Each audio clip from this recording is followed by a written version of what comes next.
Gittiğim yerlerde en çok bana sorulan sorulardan bir tanesi tabii horlama. Horlama değil mi? Horlama Evet. çok müzmin. Yani baktığın zaman toplumda en çok görülen hastalıklardan bir tanesi. Evet. Ben söyleşilere ya da kitap imzasına gittiğim zaman en çok bana sorulan sorulardan bir tanesi egzama oluyor Evet. Egzama. toplumda. Şu sık. Sedef oluyor. Sedef olur. İkinci. Mide hastalıkları. 3, bel ağrısı oluyor. Hı hı. 4, mide, Evet. bağırsak hastalıkları. Karın şişkinliği. Bunlar da özellikle horlama can sıkıcı. Şimdi horlama dediğimiz zaman bana göre, kitaplara göre 3 tip horlama var. Evet. Bir, hanım duyuyorsa Evet. değil mi? evre 1. Evre 1. Yan komşu duyuyorsa Evre evre iki. 2. Apartman Apartman duyuyorsa duyuyorsa evre 3. Evre 3 haline gelmişse zaten durum çok ciddi demek. Evet. Nedir horlama? Horlama şu esasında: nefes alırken burnunuzdan aldığınız nefes akciğere gidiyor. Ama sizin damağınızdaki ve küçük dil problemleri ve boğaz problemleri solunum yolunu tıkıyor. Yani solunum yolu bir boru gibi düşünün. Boruda tıkanma var. Bu sefer siz nefes alamıyorsunuz ve nefesiniz duruyor. Evet. Peki nefes durunca ne olur? İnsan ölür. Vücut ne yapıyor?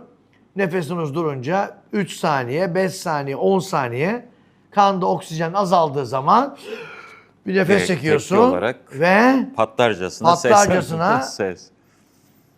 tekrar nefes alıyorsun. Evet. Bu neredeyse 3 ila 5 dakikada bir tekrar ediyor ve sabaha Evet. kadar siz saatte bu şekilde en az 8-10 defa, Aynen. sabaha kadar da en az 50 defa, 60 defa uyanıyorsunuz. Çünkü nefes tıkandı, oksijen düştü, nefes aldın, uyanıyorsun bu sefer. Uyanıyorsun. Bu sefer güzel uyuyamıyorsun. Bazen Sabahleyin de kalktığın zaman yanında da kim yatıyorsa uyandırıyor. uyandı, öldü mü bu diye. Sabah kalktığı zaman en önemli şeyler: bir, uykusuzsun; iki, Kronik yorgunluk. kronik yorgunluk; üç, işe gidiyorsun, sürekli kafayı koyup Uyuma uyuma hali. isteği; Gözler gözler de kıpkırmızı kıpkırmızı. ve çevresi ödemli, yani şiş Evet. durumda. Bu sefer derse ya da işine dikkat edemiyorsun. Edemezsin. Konsantrasyonun bozuluyor. Odaklanamıyorsun. Beyne oksijen gitmediği için de hafıza kaybı oluşuyor. Yaşanıyor. İş yerinde hiçbir şey hatırlayamıyorsun. Ya Evet. ne yaptık, akşam ne yedik falan Zaten filan. sabahları kalkınca da uykulu oluyorlar, kalkmak istemiyorlar. işe gitmek istemiyorlar bu evet, sefer. dayak yemiş gibi oluyorlar. Genelde öyle tarif ediyorlar. Tabii O boğaz fotoğrafını verirseniz video burada en büyük sorunlardan bir tanesi de şu: oksijen Evet. akciğere gitmediği zaman şöyle bir sorun daha oluşuyor. Aha. Kalp yüklenmesi oluşuyor. Evet. Akciğer Ve tansiyonu. bir süre sonra da sağ kalbin büyümesiyle, Büyümesi, kalp yetmezliğine. mezliği, Bakın evet. güzel bir slide. Şuradan anlatırsak. Aha. Bakın burası burnunuz. Burnunuzdan hava geldi bakın. Evet. Şöyle aşağı doğru bu hava pasajının devam etmesi gerekiyor. Bakın burası soluk Evet. borusu, trakea. Bakın burası da Dil kökü. dil kökü ve dil. Şurası küçük dil. Evet. Bakın baktığımız zaman. Peki neden oluyor Evet. horlama? Horlamanın en büyük sebebi, evet, kitaplarda yazdığı gibi obezite. Obezite. Ama özellikle bu solunum yollarının çevresindeki yağ dokusu burayı kapatıyor. Yani ben şöyle bir şey biliyorum. Adam çok obez değil, yani karın çok büyük değil. Özellikle boyun kısmında da çok yağlanan. Yağlanma var. Bu boyun kısmındaki yağlanmalar da horlamaya çok büyük sebep Evet. olabiliyor. İsterse Oytun Hocam ben bir anatomi kısmını Buyurun, anlatayım. bir anatomiyi anlatın Aha. siz Şimdi hocam. Boğaz kısmı bir kavşaktır değil mi? Tabii. Ağız gider, yemek borusu gider, burun açılır, kulak yolu açılır. Evet. Sinüslerin açıldığı yer. Yani boğaz kısmı vücudumuzun hemen hemen hem suyla, hem yemekle, hem havayla, hem konuşmayla karşılaştığı en hassas noktadır. Ve hastalıklarda senin bir deyimin vardı. En çok hani bir hastalık varsa boğaz hemen en etkilenen yerdir. Dolayısıyla bir kavşak olduğu için bu buradaki mukozalar, yani şu gördüğümüz şu kısımdaki mukoza, şu bölgenin mukozaları çok hassastır. hemen hasara uğradığı zaman kendini hemen yenileyebilir özelliği vardır.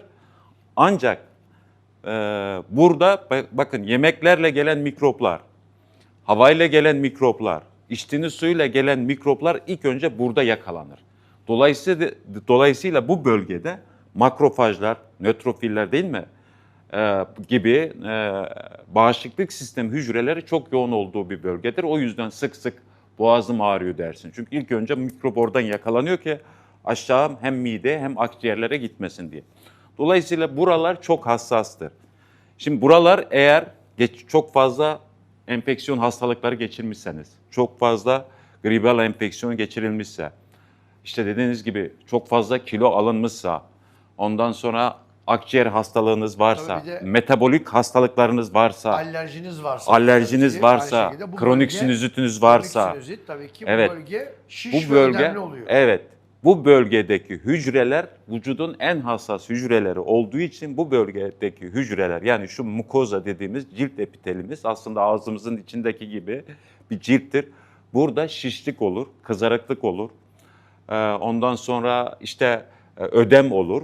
Özellikle gece yattığın zaman hem yer çekiminin etkisiyle hem de vücut gece bağışıklık sistemi aktif çalışıyor. Hani otofaji dediğimiz. O dönemde o bölgelerde tamirat, müdahale, inflamatuar yanıtlar oluşuyor. Gece özellikle hem bu bölgelerde şişlik oluyor. İşte o şişlik olduğu zaman bu bölgedeki soluk borusunun ağzı daralıyor. Bu büyük dilde bak dil kökünde ödem oluyor, şişme oluyor. Bu küçük dilde yine ödem oluyor. Dolayısıyla bunlar daraldığı zaman işte ağız daraldığı zaman üfleme tarzı, horlama ses gelir buna şey diyoruz işte horlama diyoruz. Ama aşırı ödem olduğu zaman bu soluk borusunun ağzı tamamen kapanıyor. İşte o zaman yaklaşık 1 dakika değil mi? Daha fazla oluyor mu bilmiyorum ama 1 dakika boyunca Nefessiz kalabiliyorsun. nefessiz kalıyorsun. Ondan sonra da patlarcasına bir ses. Yanında biri varsa dürtüyü uyandırıyor. Acaba öldü mü diye. En sık Ve konuşulan. gerçekten de horlamanın baktığımız zaman evet o küçük dil bölgesine müdahaleler, işte lazer müdahale Hocam hiç o fayda da bölgenin etmiyor. etmiyor. Çünkü Etmiyor. o bölgeyi kurtarmak çok zor. Zor. Çünkü siz o bölgeye müdahale ediyorsunuz. Evet 1 ay 2 ay idare ediyor. Sonra tekrar eski horlama geri dönüyor. O zaman şunu diyorum ben Oytun Hocam. O bölge bağışıklık hücreleri fazla. Yağ dokusu Bunun fazla. en önemli şeyden bir tanesi de şurada Hamit göstersene şu bademciklere bak şu ilk slaytta. Yukarıda Şunda var. mı? Ha şurada. Evet. Şurada. Bakın orada küçük dilin yanında bademcikleri görüyorsunuz. Çocukların bağışıklık sistemi özellikle 5 yaş civarı çok aktif olduğu için o yaşlarda da horlama gözükebiliyor. O nedenle mesela aileler bana soruyor. Diyor ki hocam benim çocuğum horluyor. Evet. Ne diyorsun dediğin zaman bakın bunlar bademcik. Şunlar bademcik. Onlar tonsil diyoruz biz. Şu da küçük değil. Küçük dil ortada. Bademcikler özellikle 5-6 yaşında en büyük boyutuna ulaşıyor. Evet. Ve ben şunu söylüyorum. Şimdi bir ara bizde bir furya vardı. Bademciği olan çocuk horladı mı hemen doktor bademciği çıkarırdı. Hiç gerek yok. Çünkü bademcik bir süre sonra kendiliğinden küçülüyor. Küçülüyor. Bu işte 8 yaş, 9 yaş civarında tekrar küçülür bu dokular. Küçülüyor. Ama Yani 5'e kadar büyür, Evet. 8'e doğru da küçülür tekrar. Ama şöyle oluyor hocam, bazen bademcik atakları çok fazla olduğu için o bölge zaten hipertrofi olmuştur ve bu oradaki iltihabi durum, mikroplar Şöyle- akciğere çok iniyor ve bronşit yapıyor. O yüzden de aldırmak gerekiyor diyor kulak burun boğazcılar. Şöyle tıkıyorsa evet. Yani şöyle eğer bademcikler çok büyükse ta ortaya kadar gelip çocuğun nefes almasını önlüyorsa evet. Uyku apnesi yapıyorsa bir de. Yapıyorsa yani çocuk horluyor. Ondan Evet, sonra ona nefes çok alamıyor. dikkat Ondan ediyorlar. sonra evet. Ve bu şekilde bizim solunum yollarına yaptığımız en önemli müdahale endikasyonu hava yolunun tıkanmasıdır. Onun için Tabii. bademcikte hava yolunu tıkanıyorsa alınmalıdır. Ama işte çocuk sık sık bademcik oluyor diye almamak gerekiyor. Çünkü bademcik de lazım. Evet. Özellikle bademciğin erken çıkarıldığı çocuklarda hem alerjik durumlar hem de Hodgkin lenfoma Evet. daha fazla gözüküyor. Daha Şimdi sen bir gözüküyor. şey söyledin. Çünkü orası vücudun ilk bariyeri.